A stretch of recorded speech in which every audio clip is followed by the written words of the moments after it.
এই মামলাগুলি পাশাপাশি আমার মনে সাপ্লিমেন্টারি একটা প্রশ্ন আছে, উত্তর দেন ভালো হবে। পাশাপাশি আপনি যে 10 জন গডফাদারের কথা বলেছেন, এদের বেসিক আইডেন্টিটিটা কি? এরা কেউ ইউপি চেয়ারম্যান আছে, কেউ চেয়ারম্যান আছে, কেউ পৌরসভা কি আওয়ামী লীগ নেতা আছে, কোনো প্রভাবশালী ব্যক্তি আছে কিনা? গডফাদার বলতে আপনি ব্যাখ্যাটা কি দিয়েছেন? আচ্ছা, এখানে একটু ভালো প্রশ্ন করেছেন। মাদকের উপর যারা দীর্ঘদিন ধরে এই ধরাছোঁয়ার বাইরে থাকে, এরকম আমরা 22 জনকে পেয়েছি। এই 10টা মামলায় আমরা 10 জনকে পেয়েছি। এদের বেসিক্যালি কোনো আইডেন্টিটি নেই, এরা অ্যাবসলিউটলি অপরাধী। আপনি যে প্রশ্নটা করেছেন যে উপজেলা চেয়ারম্যান বা ইউনিয়ন পরিষদের চেয়ারম্যান, আমরা এরকম দেখি নাই, আমরা ওই হিসাবে ট্রিট করি না। আমরা ট্রিট করি যে অপরাধী সে প্রকৃত অপরাধী। এবং আমাদের এই যে 10 জন, এই 10 জনের মধ্যে এরা প্রফেশনাল মাদক ব্যবসায়ী।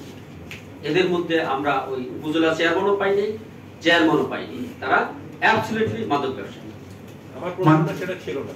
আমার প্রশ্নটা ছিল যে এই যে গডফাদার আইডেন্টিফাইটা করছেন কেউ, যারা গডফাদার, মানে কি বেজে আইডেন্টিফাই করছেন গডফাদার, তাদের আন্ডারে কি রকম আছে?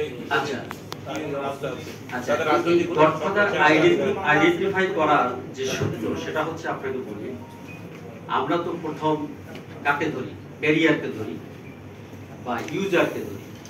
এখন ক্যারিয়ার কার মাদক সে ক্যারি করছে, কাকে সে টাকা দিচ্ছে, এটা তো ক্যারিয়ারকে ইনভেস্টিগেশন করলে, ক্যারিয়ারকে ইন্টারোগেশন করলে আমরা পেয়ে যাই।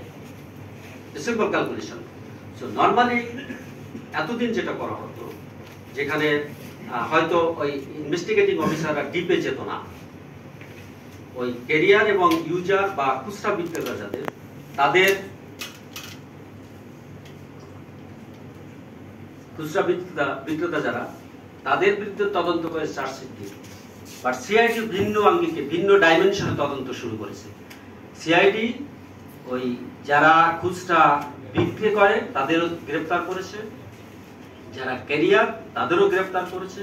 এবং ক্যারিয়ারকে ইন্টারোগেশন করতে গিয়ে আমরা দেখি যে যেসব লোকদের নাম বেড়ে আসে, তাদের পিসিপিআর যখন আমরা টান দিই, তাদের কল লিস্ট যখন আমরা দেখি যে কোথায় কোথায় সে যোগাযোগ করছে, কোথায় কোথায় তার কমিউনিকেশন, তার ব্যাংক অ্যাকাউন্ট যখন আমরা দেখি, যে একটা লোক তার ব্যবসা নাই, বাণিজ্য নাই, ব্যাংক অ্যাকাউন্টে বহু টাকা জমা হচ্ছে,